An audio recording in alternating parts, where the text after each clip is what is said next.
So welcome students to this first lecture on communication. Now before proceeding to the amplitude modulation or AM, let us first discuss the term baseband communication. Now what is a baseband communication? A communication in which no modulation takes place. That is, the transmitter when transmits a signal as receives by the transmitter, it is known as a baseband signal. So a baseband signal actually has no modulation, no change of frequency, amplitude, phase whatsoever. So the signal in the same form, in the same manner as it receives by the transmitter is when transmitted by the transmitter is known as a baseband signal, or this type of communication is a baseband communication. So a baseband communication takes place, or it actually communicates by using a parallel wire or a coaxial cable. So here this term actually uses as because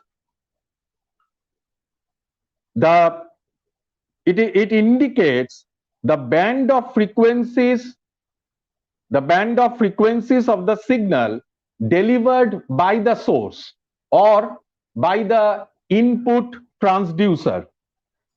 For example, in TV signals, the baseband occupies 0 to 4.3 megahertz, as well as for voice band, it occupies 0 to 3 kilohertz. Now, what are the examples of baseband communication? Now, examples of baseband communication are local telephone communication. So, our subject or our lecture of this particular topic, that is communication, you must know that there is a type of communication, or there can be a type of communication in which no modulation takes place. So that is the baseband communication. But as there is no modulation takes place, we can't deliver, or we can't discuss more about this communication. And the disadvantages of a baseband communication actually compels us to move into that amplitude modulation, or later on the frequency modulation, as well as the phase modulation whatsoever. So let's move on to our topic, that is the amplitude modulation.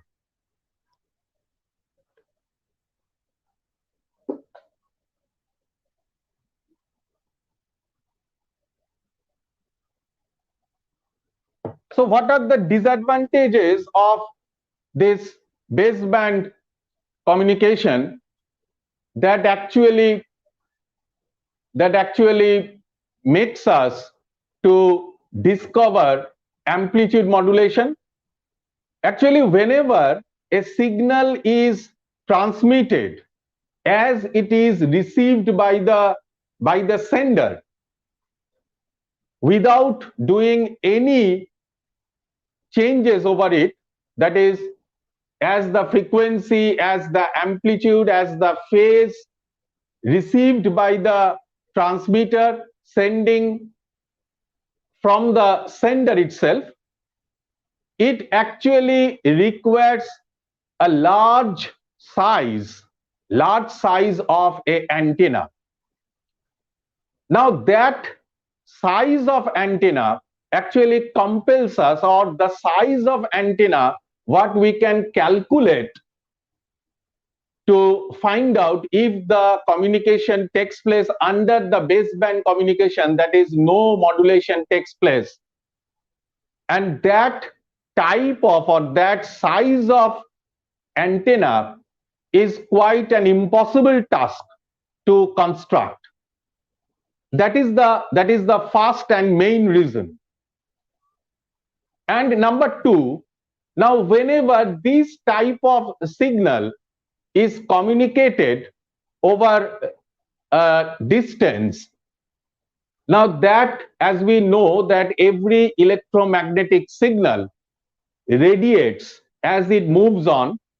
So the electric signal or the voice signal actually, which is converted into electrical signals, actually that signal also radiates, that signal also loses its power as it moves on, and after covering an appreciable amount of distance, the signal actually reduces to a form, or actually reduces to a value that whenever the receiver receives the signal, or when the signal actually reaches the receiving end, the signal has no power in it.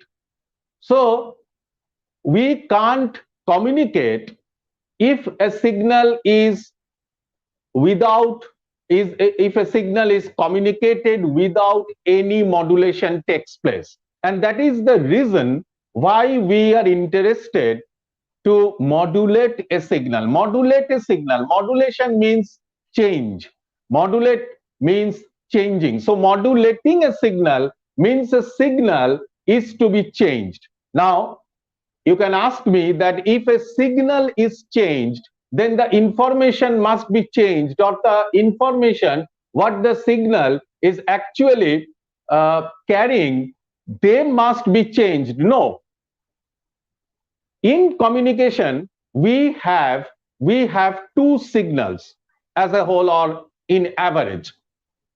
Now, one signal is our information signal, or the modulating signal. So that is the information. So the information, that a voice signal which now I am communicating over internet, is actually, this is the voice signal, and this can be known as the information or the modulating signal. Now, how this voice signal as well as the video signal of myself reaches you is actually by means of communication. So by means of communication means the voice signal or the information signal must not be changed whenever it is modulated, or whenever it is changing, because if the information signal is changed, then the information inside the signal must be lost or must be changed. And an information, if the information is deviated, if the information is changed, that means it is actually lost. So that is not the point. That is not the point of communication. Communication means the signal which I am actually just now, which I am actually transmitting, or which I am actually sending, must reaches to you in this particular manner. This particular manner. So my signal which I am actually transmitting now must be in its same size, same shape, same form, or otherwise the information which I am tending to deliver you must be lost. So in this type of, or in the various types of modulation, we actually are interesting about two types of signal. One is the foremost, that is the information signal, and the other one is another important signal which is known as the carrier signal. So a carrier signal means the signal about which the frequency, the phase, the amplitude, overall the entire signal is known to me. Known to me means the signal is actually totally known to the sender as well as to the receiver. Let us take an example that you are today, now it is actually obsoleted, but when there is a postal system, that is, a letter is delivered. Whenever a letter is delivered, a letter, actually I am writing a letter or I am sending a letter to one of my friends. So the information inside the letter, or if in a total manner, the letter is the information signal or the modulating signal. So the letter is in its original form with the envelope in it, outside it, the letter with its original form, it must reaches to my friend, and the carrier wave or the postman actually delivers this letter from my end to my friend's end, that is, from the sender to the receiver. So this is the concept of communication. Every time you must remember that two things, or without these two things, no communication takes place. That is, if the communication is within the due time, if a communication takes place within a due time, that is, if I am sending a letter about that I have already joined a job in somewhere outside West Bengal, and I have sent a letter to my parents. But now this letter, if this letter reaches after 5 years to my parents, then the information, actually the total information, is received by my parents, but in a later time, that is after 5 years. So that doesn't mean that the communication or the information which I am going to send at that time, that I have joined a job or I have got a job, is actually after 5 years, the information sending, or you can tell that why the information is actually received by your parents, but after a long interval of time, or after 5 years. So that doesn't mean that it actually goes into the communication type. And every time a costly communication system is of no use.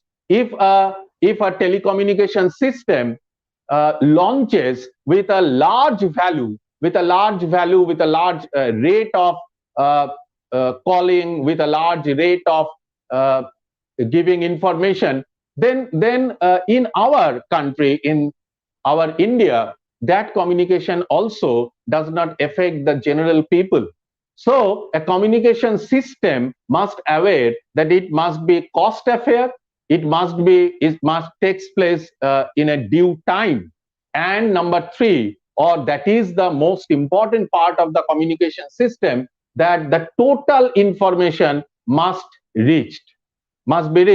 That is, some part of the information is lost within the communication system, or within the links, that is, from the sender end to the receiving end. Some of the information, if lost, then it doesn't fulfill the motto of communication. So when in our communication classes we are talking about different types of communication, we actually remember that these 3 types should be in our system. Okay.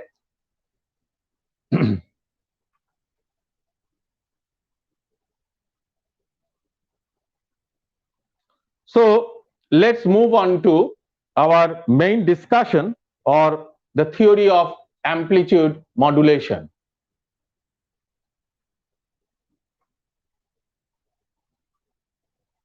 So now we have known that there are 2 signals. One is the information or the modulating signal, and number 2 is the carrier signal. Actually, this carrier signal carries the information or the modulating signal in its back, or with it, and then it reaches the receiving end. So that is the way the carrier signal is actually modulated. That is the way so the carrier signal is modulated in any modulating system or in any modulation type. Now, in this particular type of modulation, that is in amplitude modulation, the amplitude of the carrier wave, the amplitude of the carrier wave is modulated.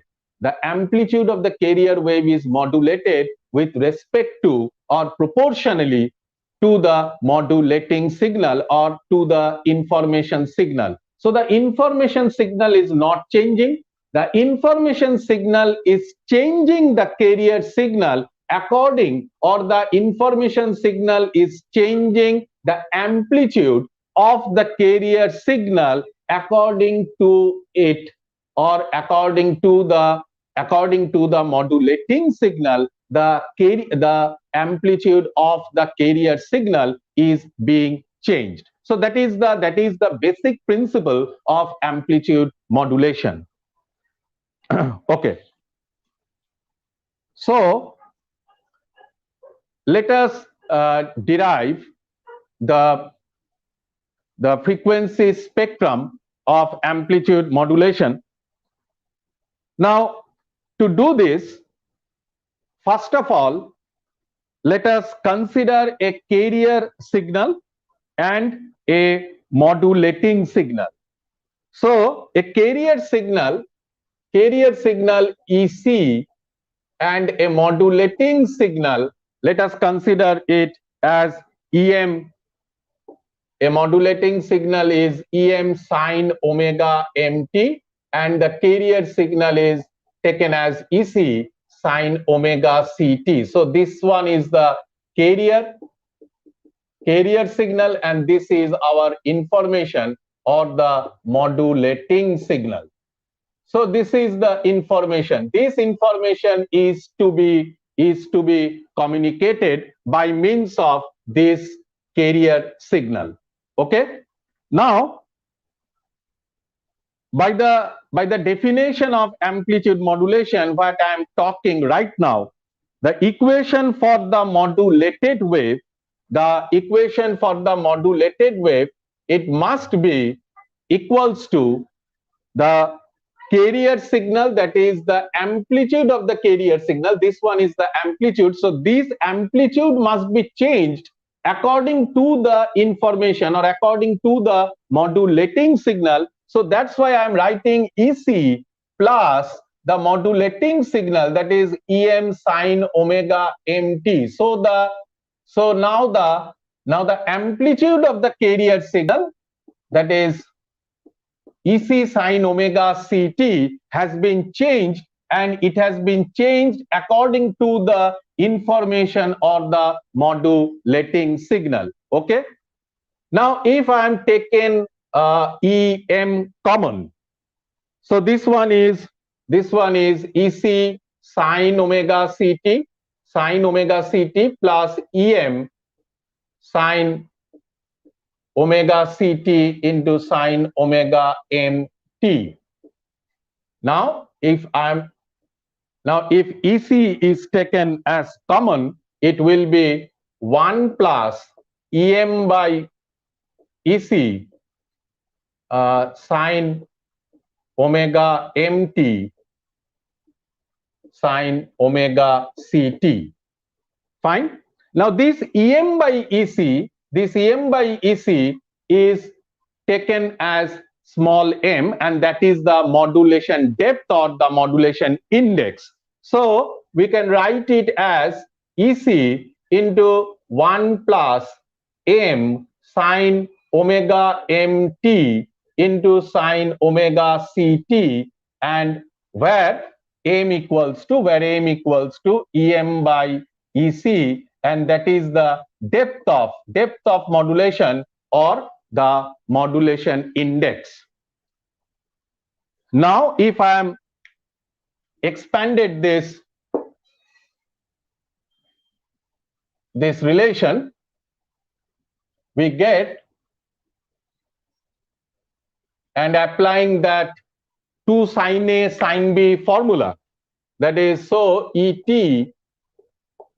equals to EC sin omega CT plus M EC sin omega CT into sin omega MT. And this one is after this we are going to apply 2 sin A sin B form, and as you know that 2 sin A sin B means it equals to cos of A minus B minus cos A plus B.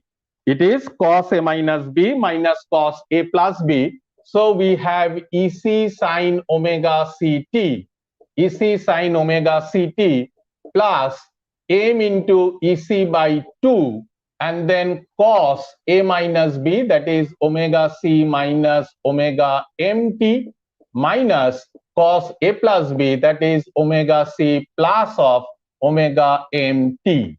Okay, so here I have applied 2 sin A sin B form, and it gives us that cos A minus B minus of cos A plus B. Now again we can write it as expanding the relation here, expanding the equation further, we can write it as EC sin omega CT plus M into EC by 2 cos of omega C minus omega MT, and then minus M EC by 2 cos of omega C plus omega MT. Let it be equation 1. Let it be equation 1. Got it?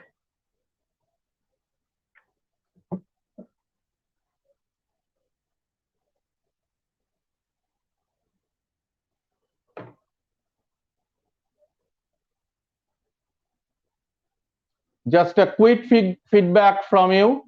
Is it okay up to this? Just let me know.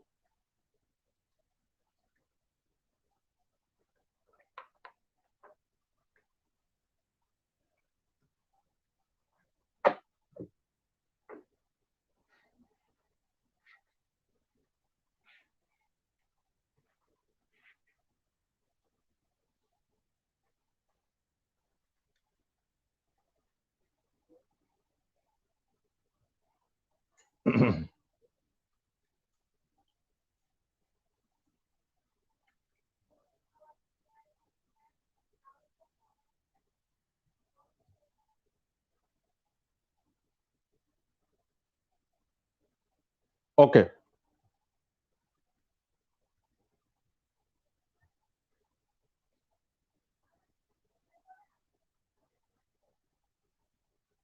Okay, so here in equation 1, as you can see that we obtain 3 different terms. The first term is EC sin omega CT. If you just recall the first equations, what I have taken to derive this particular equation, that is the waveform of the carrier wave, and that is EC sin omega CT. So this EC sin omega CT is nothing but that particular carrier signal.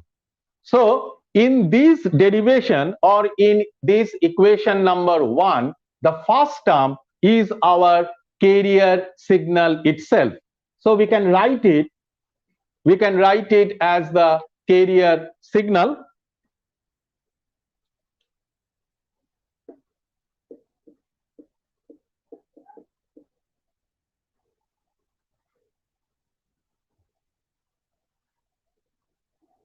So this one is our carrier signal. Now let's move on to these 2 terms.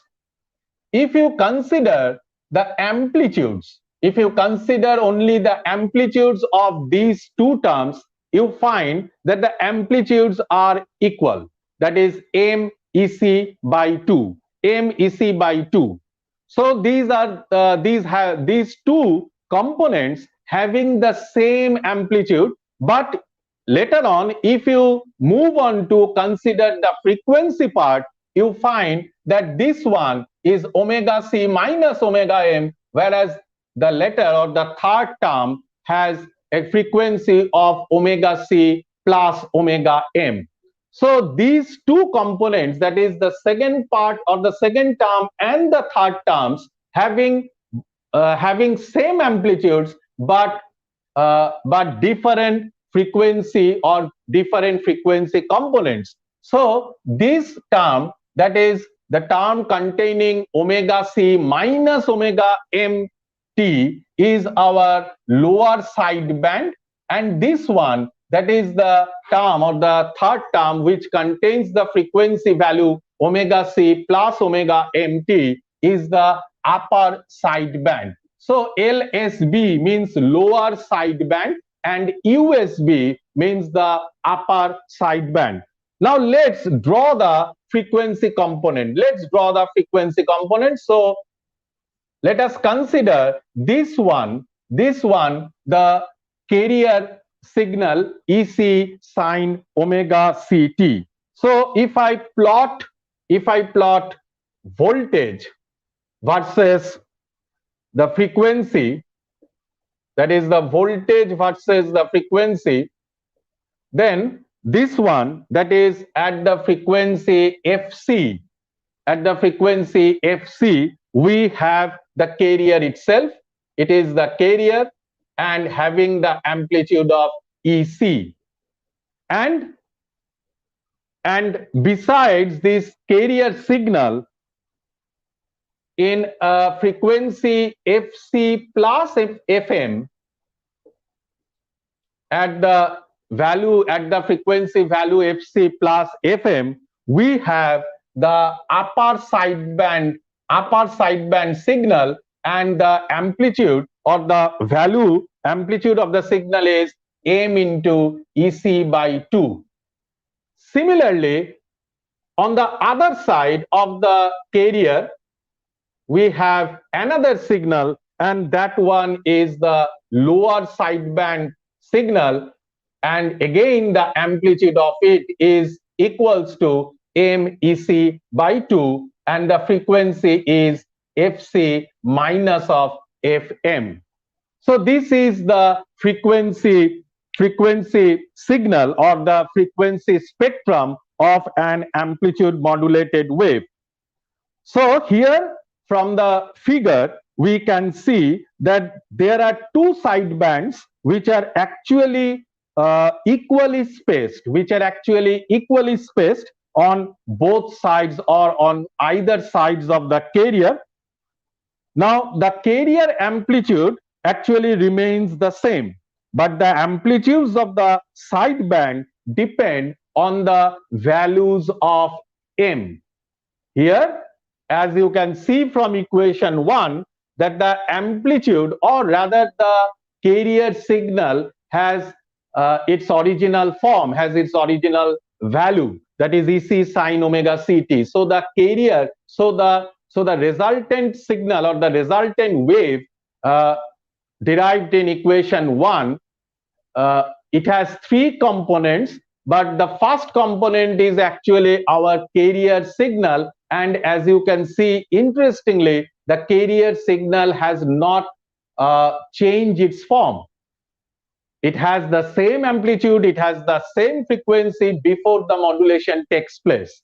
But the other two terms, that is, the one is known as the lower sideband, the frequency is omega c minus omega m or Fc minus Fm, and the third one is the upper sideband, which has a frequency value of Fc plus Fm, and these two component waves have equal amplitudes, and that value of the amplitude is MEC by 2. So the value of this sideband, that is either lower sideband or the upper sideband, the amplitudes of these signals actually depends on the value of the m, that is on the value of the modulation index.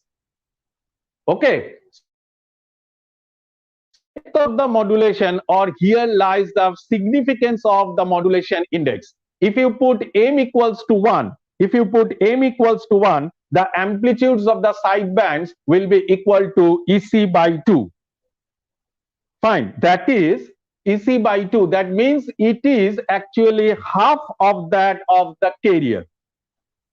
Now, another important aspect we can discuss from this particular equation, that is the bandwidth of the signal requires.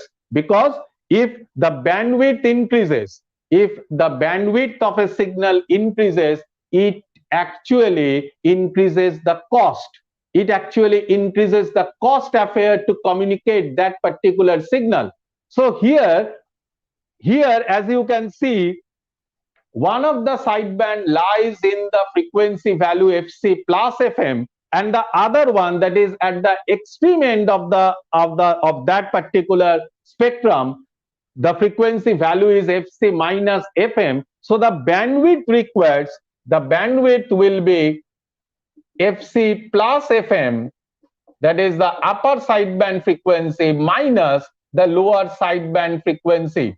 So the difference between these two sidebands, that is the upper sideband minus the lower sideband, is the bandwidth of the signal which we are going to communicate, which we are going to transmit, and that value is equals to twice of Fm. So the bandwidth required, that is one of the important aspect of an amplitude modulated wave, that is the bandwidth requirement is twice the frequency of the modulating signal.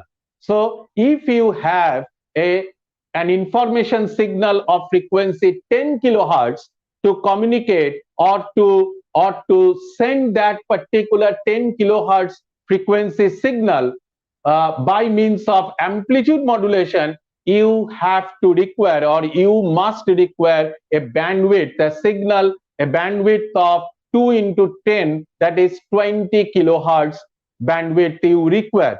So by using that 20 kilohertz frequency range,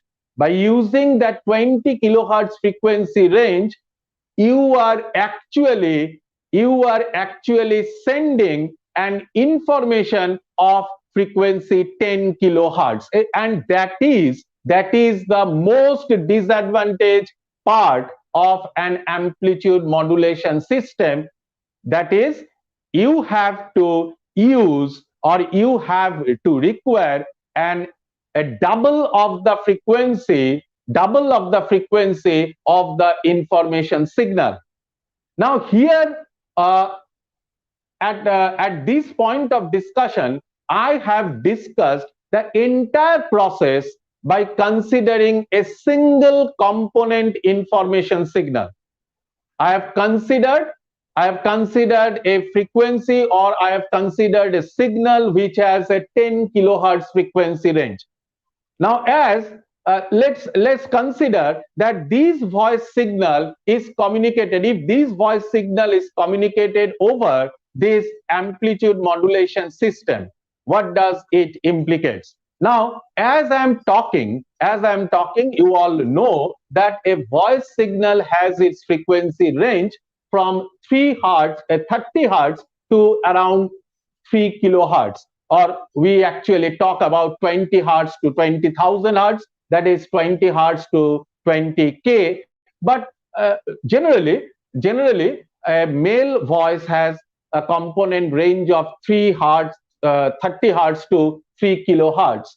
Now, so this voice signal, if this voice signal of myself is to be communicated over using this amplitude modulation system, now what will be the bandwidth? What will be the requirement of the bandwidth? As this signal has components of 30 hertz, it has a component of 1 kilohertz, or it has a component of 3 kilohertz. Actually, a voice signal a voice signal has components over this particular frequency range, and that from this discussion of amplitude modulation, we have derived that whatever the highest value of the component, that is the highest frequency value of the component, that is as I have talked, that it is, if it is 3 kilohertz, then the bandwidth required is 6 kilohertz. So that is a fallacy. That is when I am talking around 30 hertz, when I'm talking around 30 hertz of frequency, then also you require a 6 kilohertz of bandwidth. And that is an excellent example of loss. An excellent example of loss, because the huge cost is beared by the subscriber without actually using the facility, without using the facility. So that is one of the most important, disadvantage of an amplitude modulation system. Now let's move on to another aspect of amplitude modulation. So here what we have obtained, so first of all, we have taken an information signal of value em sine omega mt.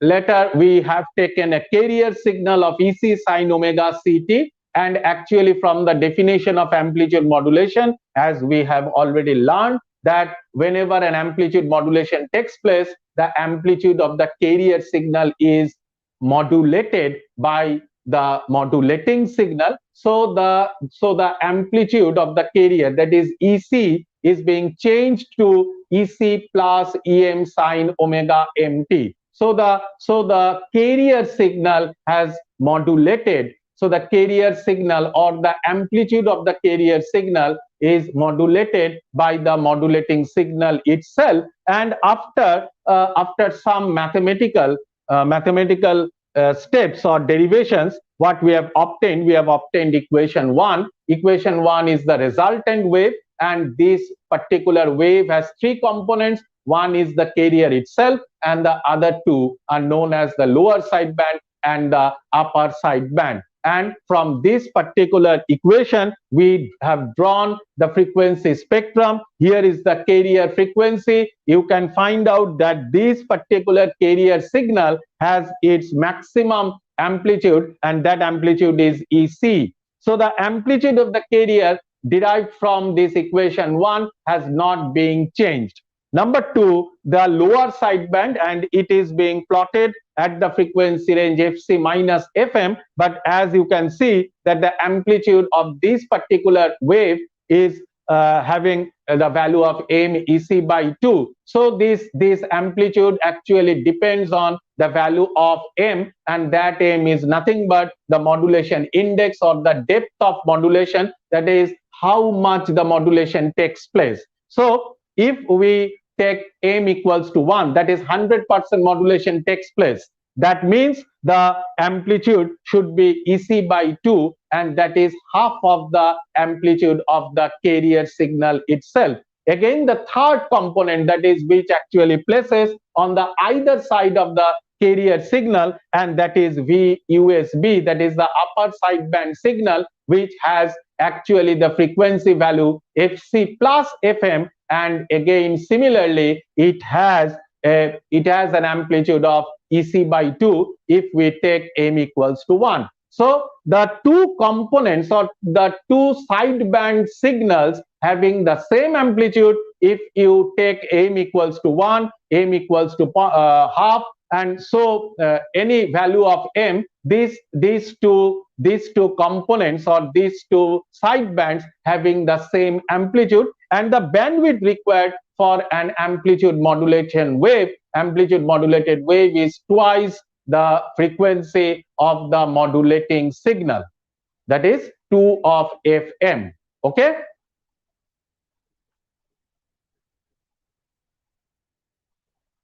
Have you any doubts till this much?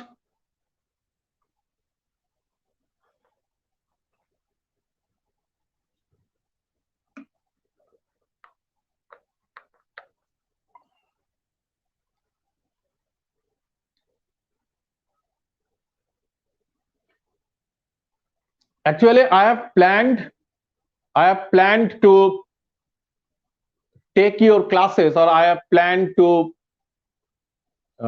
bring some videos on your different topics on electronics, that is on paper 4A.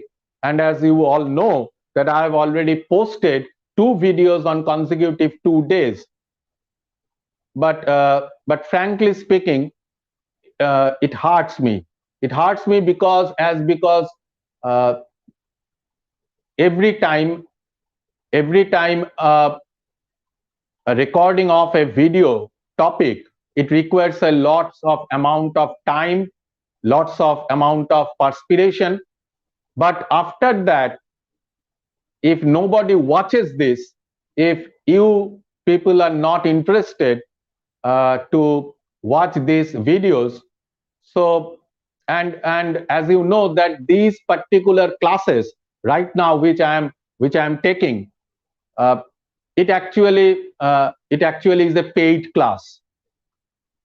Okay, I got money for this class to take, but those classes or those lectures which I thought that it will help you. As you know that that is a totally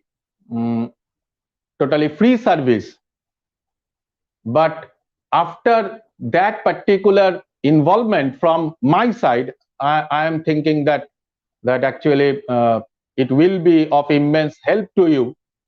But it may happen that these classes are not so interested, or you think that these classes are not up to the mark, so you are not watching these videos. And after seeing this, that a video which takes around 5 hours of perspiration, because it requires 1 hour of recording, and then after that it requires 3 to 3.5 hours of editing and uploading to YouTube. But if you people find it that this video or these types of classes are not for you, or these classes are not so helped you, so I think that this much of effort, without serving any of you, is of no help. It is my fault that I thought that, and this is the first time that I am going to take classes beyond the classes scheduled to me. So okay, so I am also stick to this particular classes as the college is given to me. Okay, so let's move on to the next topic. That is, now we are going to consider average power for a sinusoidal amplitude modulated wave.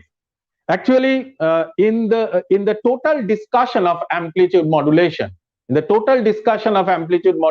we actually taken for granted that this particular AM or this particular amplitude modulated wave is nothing but a pure sinusoidal wave. So every time we are derived this amplitude modulation, we have taken, or we must take that modulating signal as a particular sinusoidal signal, and as well as the carrier signal is also a sinusoidal one. Now let's move on to calculate the power. Now, why I'm going to calculate the power, the value of the power, as because just now think about in a practical view, that this particular signal as we derived in equation 1, so this signal is now going to transmitted over space. So this signal, that is equation number 1, or the signal derived in equation 1, is actually going to distribute it, is actually going to transmit it over space. And that when received by the receiver itself, it will go through some means of conductors, some means of electronic devices, because a receiver is also an electronic system as well as a transmitter is also an electronic system. And every time an electronic system means some electronic devices inside it. So here, if we are not considering the value of the power, if we are not considering the value of the power involved in this particular equation, then how can we use those particular electronic devices, because as we know that in electronics, the power handling capacity or the power handling capability of any electronic device is of most important part. Actually, if we don't go for calculating the power of these particular components, that is the component that is the signal itself or the carrier itself, then the lower sideband and the upper sideband, then we can't choose electronic components which are going to use inside the transmitter, inside the receiver, as because this particular power may harm those electronic components or may harm those electronic circuits. So we must calculate these power values or the value of the power involved in this equation 1 before transmitting this equation or before transmitting these particular components. So here, as we have seen that there are 3 components. Now, to calculate the power, we have to consider a particular value of a load. That is, we consider a resistor, a value of a resistor, and let us consider that this resistor has a value of capital R. So the average carrier power. So the average carrier power, let us firstly consider the carrier power. So the average carrier power should be EC by root 2. That is, as we know that it is the RMS value. So EC by root 2 square, V square by R. And if the resistance is, as I have taken as the value of R, so this is the carrier power, or this is the power involved with the carrier signal, and it is given as EC square by twice R.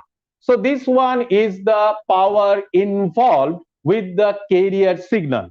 Now let's move on to the sideband power, that is P sideband or P LSB.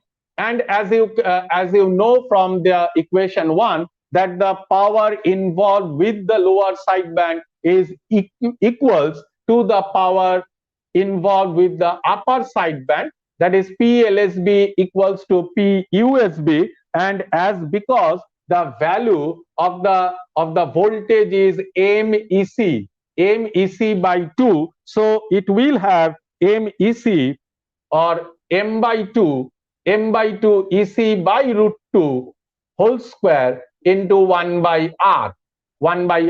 So that means MEC by 2, it was the amplitude of the upper sideband or the lower sideband signal. So the average sideband power is MEC by 2 by root 2 whole square into 1 by R, and it will be M square EC square by 2 2s are 4 root 2, that is 8R.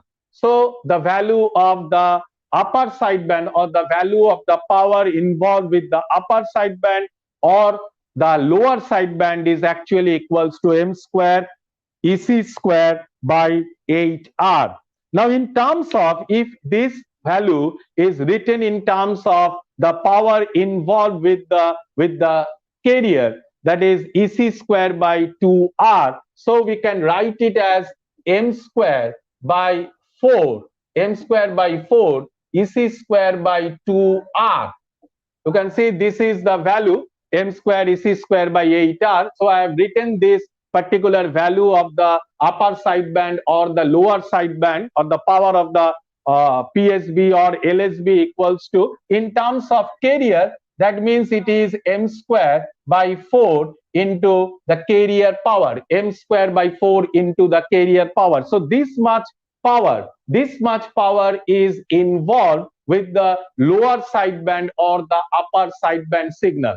Now, as we know that I have, or we are going to transmit the entire signal represented by the equation 1. And that particular equation 1 tells us that there are three components. One is the carrier, and the other two are the lower sideband as well as the upper sideband. So the total power involved in the equation, or the total power involved here, is actually PT, that is the total power, and that is equals to the carrier power plus the lower sideband power plus the upper sideband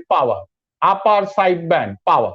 So it will be PC plus m square PC by 4 plus again m square PC by 4. If you can take that m square by 4, or rather these two values will give us m square PC by 2. So after taking PC common here, we find that the total power will be equals to PC into 1 plus m square by 2. So this is the total power involved. While we are going to transmit equation 1. Now, as we can say that the maximum value of the modulation index, can be taken as m equals to 1. So that means the total power equals to 1 plus half, that is 3 by 2 of the carrier power. So the total power involved in the amplitude modulated wave or the amplitude modulated system is 3 by 2 of the carrier power. So that is actually a large value. So that is actually a large value. So if we consider the modulation index equals to 1, that means the total power involved with this signal, if m equals to 1, then the total power is equals to 3 by 2 of the carrier power. Okay?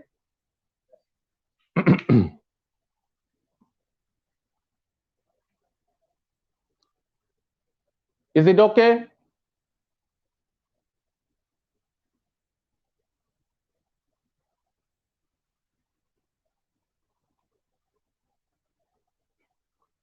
Now here you can see that the maximum sideband power, the value of the sideband power, each of the sideband power contains m square PC by 4.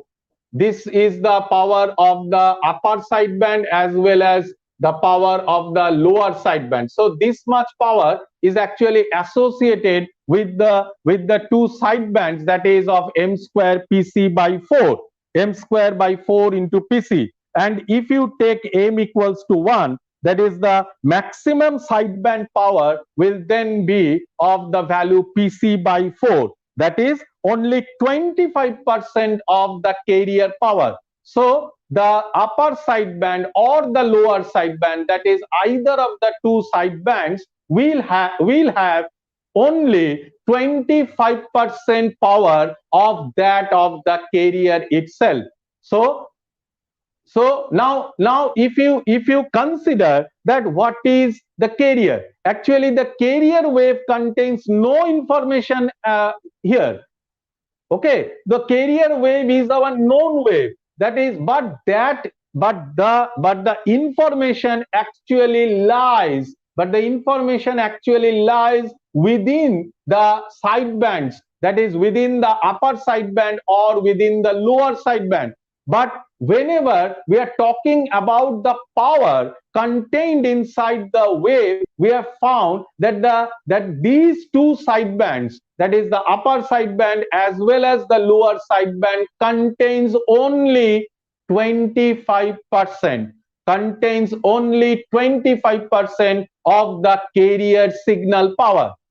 So what is the use? What is the use, or rather the question should be, why we are going to transmit that carrier signal? Why we are going to transmit that carrier signal after knowing that the carrier signal has got no information whatsoever, and it contains the maximum value of the power, or the maximum portion of the power in itself. What happens to the rest 75%?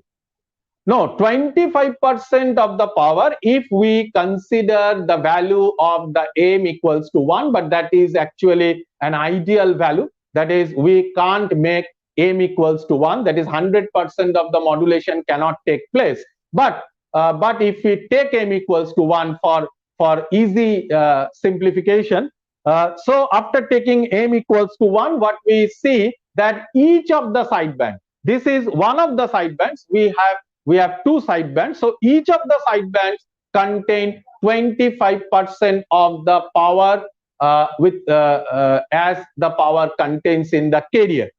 So if we transmit both of these sidebands, as here in this case, that is upper sideband as well as the lower sideband, so the power contains to transmit these particular two sidebands is actually 50% of the carrier signal or the carrier power. So rest of the 50% is actually lies within the carrier itself, within the carrier itself. Now I am not talking about the percentage of power or maximum power, which component has got its maximum power. I am not talking about that particular topic, particular value. I am actually interested that one thing, that number one, that carrier signal has no information with itself. You must agree with me that the carrier signal has got no information with it. But the sidebands having informations, but the sidebands are to be transmitted, as because the sideband actually contains the information signal or the modulating signal. Now when we are going to transmit that entire three components, that is the carrier, one is the lower sideband, other one is the upper sideband, and then if for mathematical analysis m is taken to be 1, then this particular value happens. That is, we have to transmit 3/2 of the total carrier power. Okay, but if this amount of total power contains total information transmission, then we have to consider on that way. But the point is that this particular carrier wave has no information signal, no information in it. So why we are sending this carrier signal time and again? Why we are sending this carrier signal EC sin omega ct? So we are not going to transmit. We are not going to transmit this carrier signal now. So after this particular time, we are not going to send this carrier signal. Okay, as because number one, the carrier signal has no information in it, and number two, the carrier signal has got the maximum power within itself. Fine. 50% of the carrier inside the 50% of the power of the total signal is inside the carrier, whereas the rest 50% is inside those side bands. Okay, so now this particular type of communication in which the signal, in which the lower sideband as well as the upper sideband is transmitted is the process known as dual sideband full carrier, double sideband full carrier, double sideband full carrier. D for double sideband Fc means full carrier. That means this particular communication is taking place with the signal itself, with the carrier, with the carrier and with those two sidebands. That is the equation which we have derived in equation number 1. If the total equation is transmitted, that particular system is known as double sideband full carrier. Now, as we have concluded that we are not interested to transmit that carrier signal.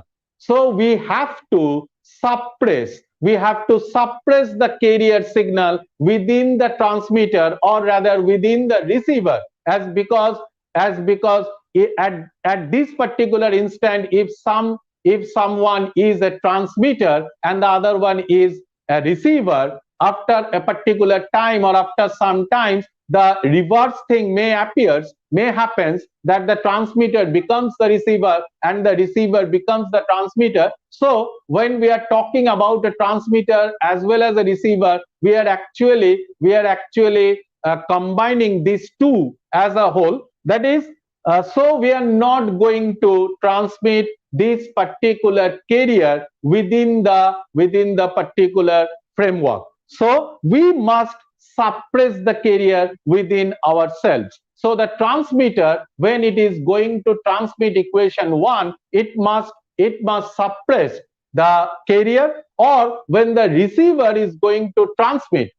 It sounds odd, that is, the receiver is going to transmit, but when a receiver actually acts as a transmitter, so whenever a receiver actually acts as a transmitter and it is also going to transmit a signal, it must suppress the carrier within itself. And that particular type of amplitude modulated system is known as DSB, that is double sideband or dual sideband SC, that is suppressed carrier. So this one is the double sideband suppressed carrier, S for suppressed double sideband suppressed carrier, and this one is actually what we have derived from equation 1, that is double sideband full carrier. So double sideband full, we have derived double sideband suppressed carrier from the double sideband full carrier, and actually by deriving this particular system,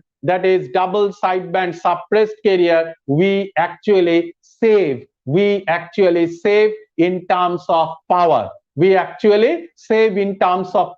is the origin, or that is the disadvantage of the double sideband full carrier, and that is actually the advantage of the double sideband suppressed carrier. So only considering the power contained within the amplitude modulated wave, we derived here. At this point, we derived the double sideband suppressed carrier. So whenever equation 1 is prepared inside the transmitter, then what the transmitter does, the transmitter suppresses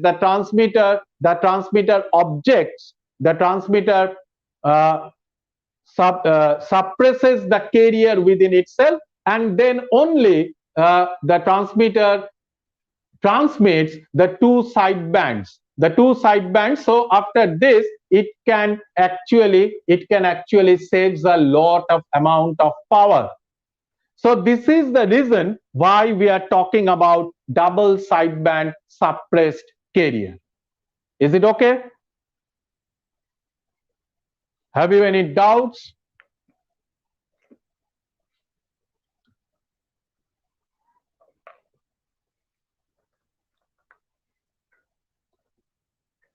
So in this lecture, we have talked about number 1, the baseband communication, that is a communication system without any modulation. Number 2, then we then we enters into the modulation, that is an amplitude modulation system, that is a AM wave. And we have derived two particular equations, two particular cases. Number one, the derivation of the amplitude modulated wave, and that is equation number one, where we have found that the amplitude modulated resultant amplitude modulated wave contains three particular components. Number one, the signal, number one, the carrier, number two, the upper sideband, and number three, the lower sideband. After that, we draw the frequency spectrum of that particular resultant wave, and we have found that the bandwidth of the amplitude modulated wave is actually twice the frequency of the modulating signal. And then we move on to calculate the power of an amplitude modulated wave. And here also we found that we have derived independently the power contained in the carrier wave, and then the power contained in the upper sideband or in the lower sideband. And what we have found that the upper sideband and the lower sideband carrier, lower sideband and the upper sideband actually contains 25% of the total carrier, total power contained within the carrier signal. So that is actually wastage. That is actually wastage to transmit a carrier signal with the upper sideband and the lower sideband, as because the carrier contains no information whatsoever. So we have come to a point, we have arrived at a point, at a logic that so we must not transmit the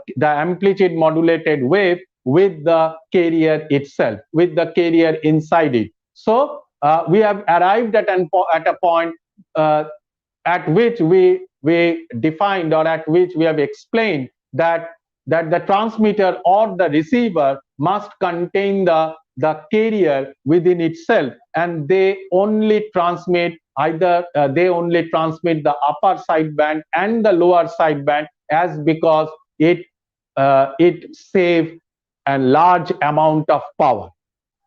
Now, Momita, sir, please repeat disadvantages of double sideband full carrier and advantage. What is the disadvantages of Dsb Fc is actually the advantage of Dsb Sc. That is, a Dsb Fc contains a large amount of power, as because it transmits carrier with the two sidebands, as well as the double sideband suppressed carrier. Suppressed carrier transmits only the two sidebands. It suppresses the carrier within itself. So the amount of power wasted in the double sideband full carrier can be saved by the double sideband suppressed carrier. So for today, this is the delivery. This is the so now I am concluding this class, and tomorrow we will be again meet each other at 7:30 p.m. to discover the later part. Thank you.